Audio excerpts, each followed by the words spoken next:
I've just started using a Canon Selphy printer for my scrapbooking, and I believe I can print multiple images on each sheet of 4x6 photo paper. I've used bigger photos for most of my scrapbooking, so I'm stuck with what to do if I start painting smaller pictures. Glitter Girl, can you help? Of course I can. I have my Selphy printer here and I'm going to print the photos from my phone. So I've been looking through my photo stream to find something where I want to have multiple photos. And then I'm going to use the Project Life app to create my 6x4 canvas with multiple photo spots. So that's the default 2 3x4s, but if you click up here you'll get lots of different options, and they're not all 4x6. Some of them are various other shapes. So I can get 1 big and 2 small. I think that's what I'll go with, and that will make them all squares. Then I can choose the photo I want. So I want a big photo, and then I want 2 smaller photos. I'm going to make the subject on that one a little bit bigger so that I have 3 photos of the event.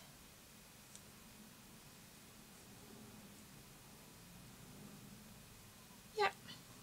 And then I need to save it. That's this one down here.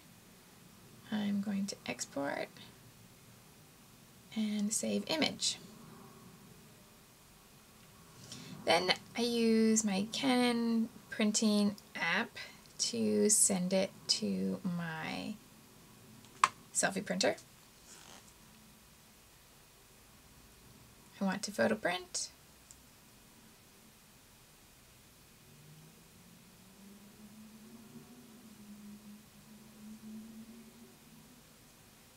And I want 1 copy. I want a borderless print so that I get my pictures as big as they can be, and print.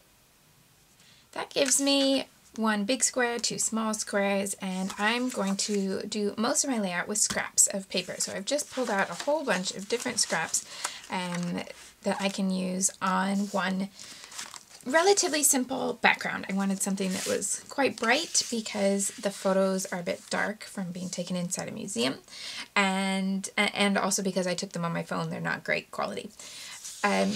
So I have a bunch of different papers that I pulled out. I don't feel like I have to use all of them. I just thought I would start with something and go from there, because one of the favorite things I like to do when I'm working with smaller photos is stack up lots and lots of layers behind them so that it feels like they have a very, very special frame, and it's something that looks lovely when it's finished and looks like it took lots and lots of thought and balancing, but actually is a relatively simple process that you can do with papers you've already started to cut up, so it also feels like a way to stretch your supplies to more. I'm going to start by cutting a few larger blocks of paper, and hopefully that will help me narrow down how I want the colors to look. So I have this journaling card, and I've got this gray star pattern.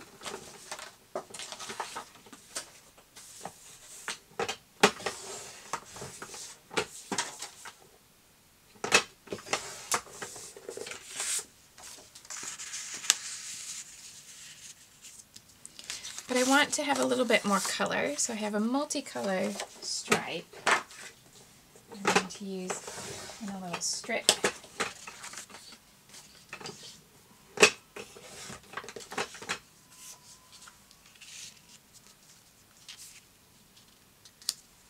And I want green to be pretty predominant, so I'm going to do a horizontal strip from that green pattern.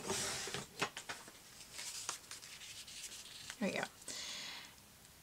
And doing a bit of layering like this, where I'm just going to base everything on finding a grid line on the rule of thirds. So I'm imagining I have 2 lines here and 2 lines here that separate the page into 9 boxes, like a hashtag, pound sign, number sign, whatever you want to call it, tic-tac-toe board, noughts and crosses board, any of those things.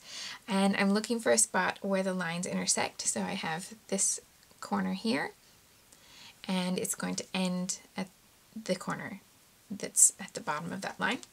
So I have these 2 spots, and I'm placing that that vertical line on top of that. I am going to add some inking on this page to all these layers just to help the layers get a little bit more emphasis, especially because I'm going to add so many.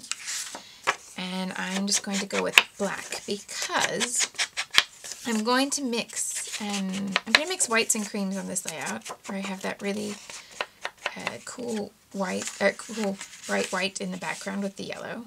But some of these patterns are a bit more distressed and have a bit more of a cream rather than a clean white. And if I were to ink everything in brown, it does mean that I could make it feel like that white in the background by adding some brown ink to that is not quite so clean and bright, and that could bring them more together. But the look that I thought I would go for this time is instead to have clean black edges that would then let the white and the creams live in harmony. They would just have a little bit of contrast.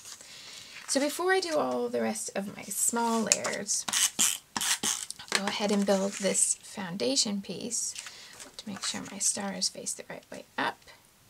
And I'm just looking for a nice edge there for it to contrast against the yellow. And here again, I don't have because these yellow and white lines are not straight, I didn't want there to be, for it to be partially on the white and partially on the yellow. So it's all the way across there on white, all the way across there on yellow. And this one over to the side, same thing, top and bottom there, but offsetting this so those don't line up in exactly the same spot. This one then is going to make sure that some of that gray is showing at the bottom, but it goes over the pink there. And everything is just offset a little bit to emphasize the layers. And then this one I want on that third line, imaginary third line, which is going to give me a little bit of that pink and red showing through there. Okay, so that gives me the start of a spot where everything can live. And I can place that big photo, which is the one with faces in it, on that spot where the two lines intersect. So even moving it up a little bit is going to be stronger. And then these two, which help tell the story, but don't have that same sort of impact as something that has a face in it, will live right alongside. I do want to add something that's a very simple matte to the bigger photo, just to let it shine a little bit more, especially because it's not an amazing quality photo. It's forward-facing selfie on a camera, and that means that it needs a little bit of help to stand out. I'm going to put it on this paper, but I'm moving it down a little bit because this paper has a distressed edge, and I just want that that color that's the main background of the pattern and not the special edge color there. One of the nicest things about using small photos is that I can use small pieces of paper. So I have all of these scraps. I've cut a few different pieces into different boxes, and now I can move my photos aside for a moment and do a little bit more layering with these small pieces and see how it all comes together. So I've looked for things where I have different patterns but something that pulls together with the original pieces I've added. So I didn't have any florals yet. I have a floral here, and it picks up on the green that's a good match to the green in this chevron, and pulls together a little bit of this aqua, or I suppose that's more a turquoise, that appears somewhere else. And then I just find a place to add it and carry on with a bit more adding. I wanted something that had some lines but would be something different than this print, so I found a calendar piece. And I can line that up. This time it's not an exact color match, but I have a nice royally blue there. This is a paler shade, but it's still a pretty true blue, just paler. This, I thought, they're two completely different collections, but very similar in style with the diagonal lines, but thinner. A similar range of colors, but on white instead of cream. And I'm just deciding here if I'm worried about making this look like a calendar. I don't think I am, so I think right about there looks great. I have another floral. Again, I'm matching up a little bit, but then branching out. So these are on a similar cream background. I have more blue and a good matching green in the leaves, but I've brought in a different yellow tone and a little bit of red. Something the same, something different. That always helps with layering small pieces. So here, more of a green that matches, but a different type of pattern. I think this spot's going to be covered by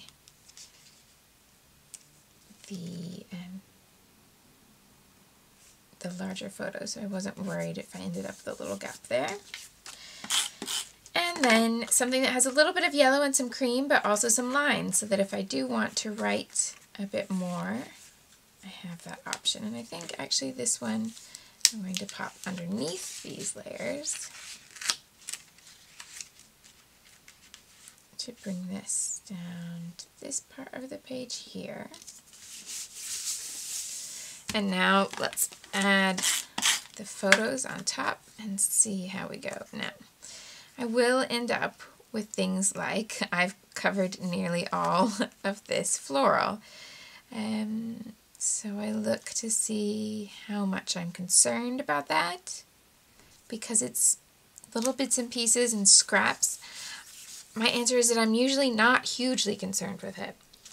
I'm okay to have some pieces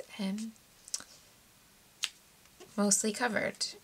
And I feel that by taking them from my basket of scraps rather than cutting into whole sheets, it doesn't scare me as much. It doesn't make me feel like I've wasted the pattern, because anything where I'm layering it in like this, to me, feels like a bonus use of the paper, because it's not the first time I'm cutting into that 12 by 12. It's something where I've already used part of the sheet and it's just sitting in this basket waiting for me to either bin it, recycle it, give it away, or use it.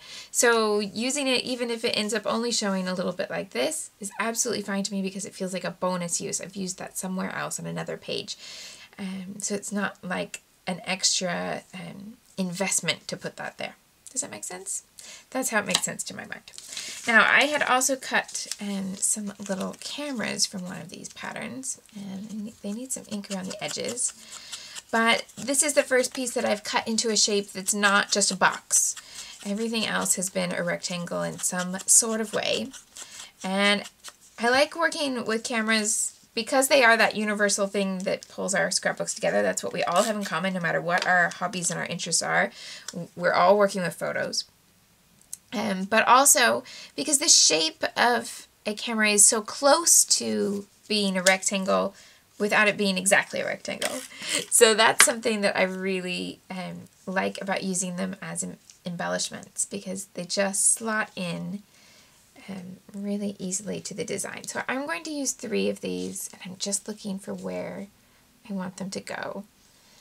And I'm going to make them into a little triangle, because I'm nothing if not predictable.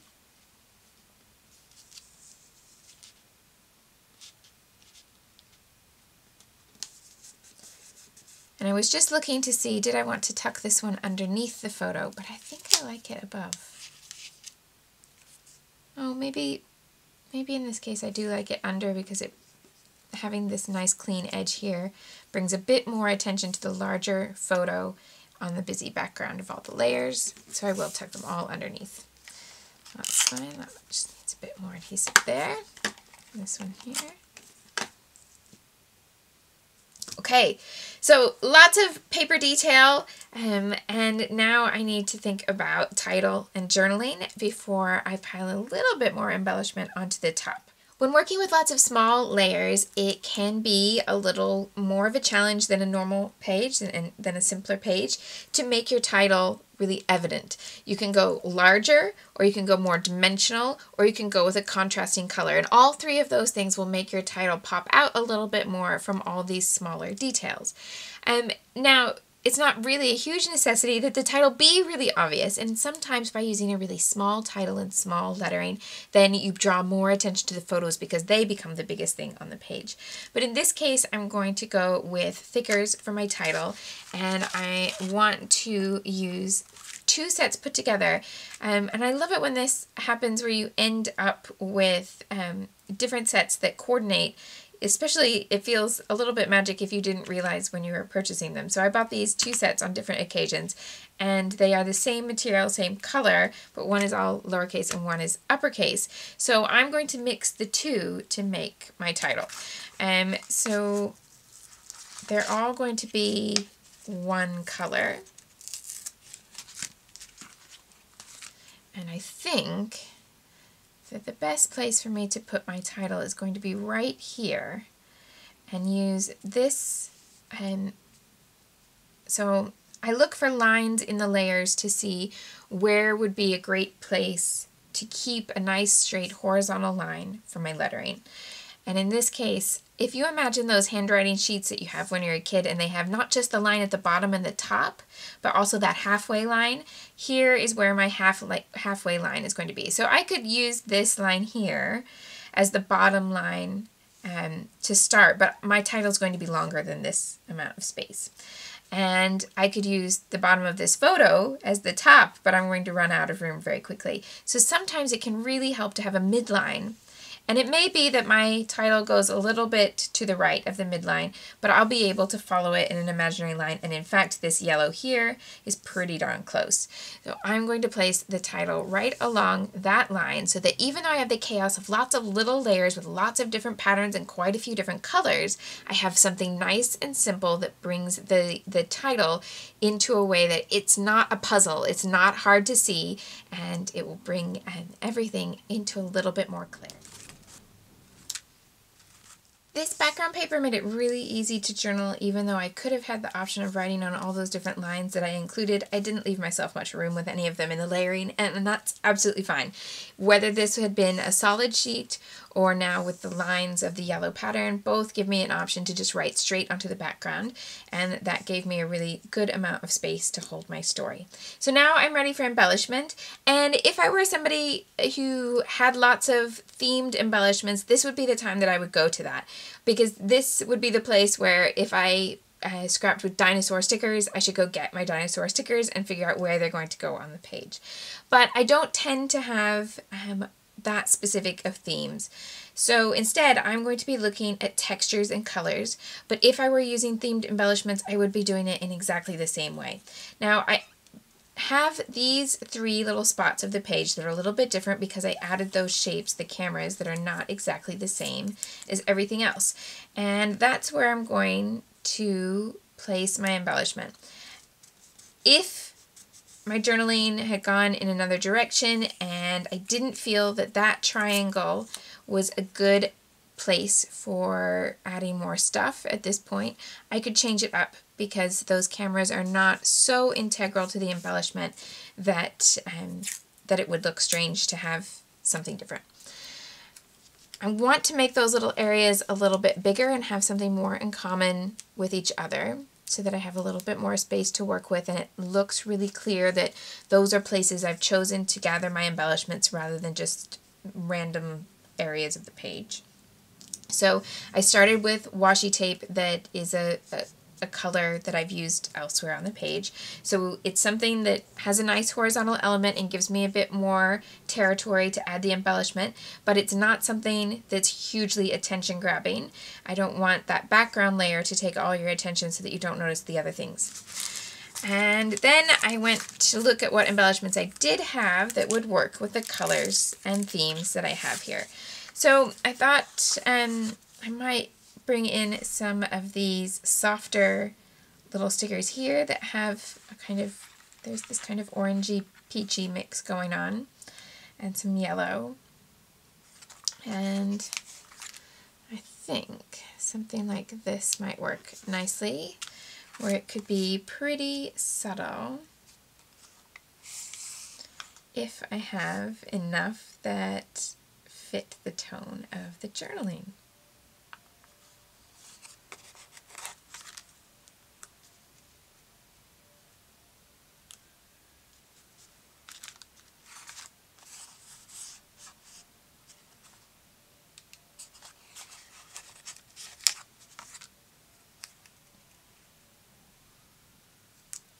I don't mind covering up a big part of the camera there because it's visible in the other two places. You can tell what it is.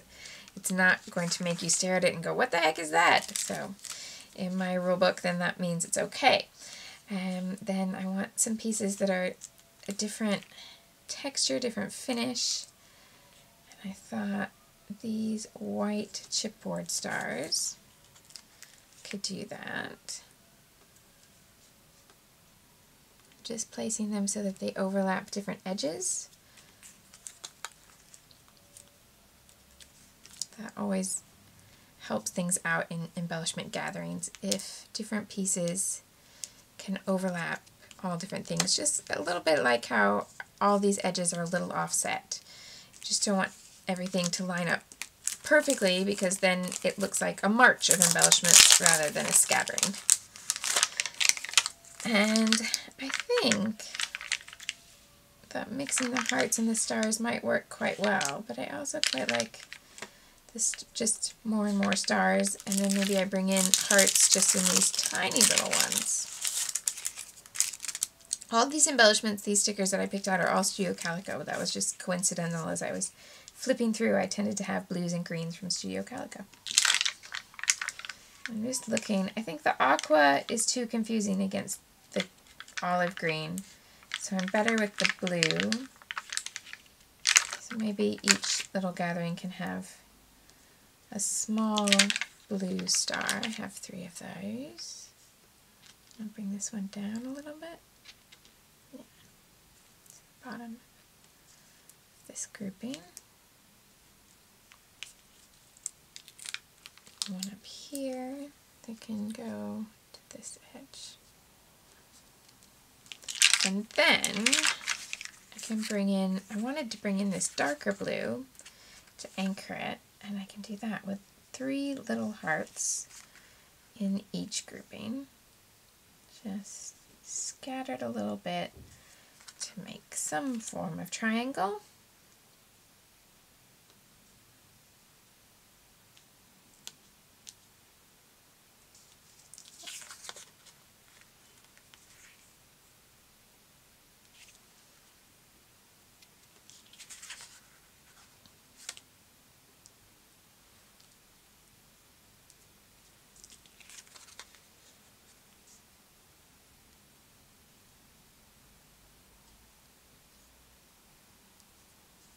Better if I bring this right down to the bottom of the green paper there. And up here, I definitely need something toward the right here because my colors are getting a bit washed out toward the right.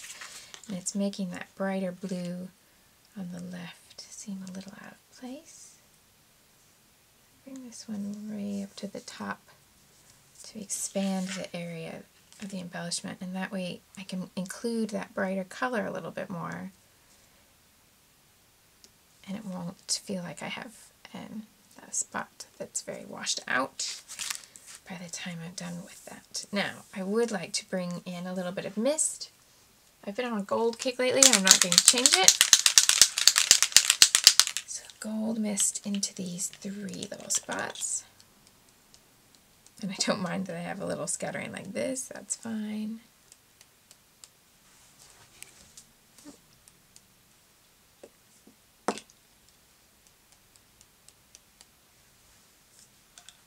I think I could finish it right here, but I'd like to add one last little detail. I feel like I've added a few stars, but not so much that they're a really obvious theme now, and that maybe adding just a little bit more could help. So I'm just going to help tie in the black ink that I added to the edges, and I've got my title and my date stamped in black, and not my title, my journaling written in black. So I've just got a really simple little star stamp. And I'm just going to start up here at the top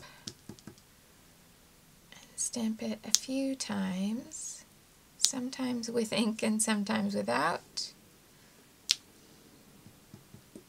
I want to bring it over to this star pattern paper to highlight that as a pattern. That star right there might look a little bit too much like punctuation, so if that bothers you looking at it, then make a mental note not to do that with your own. And I'm just going to follow this line. I think one up here.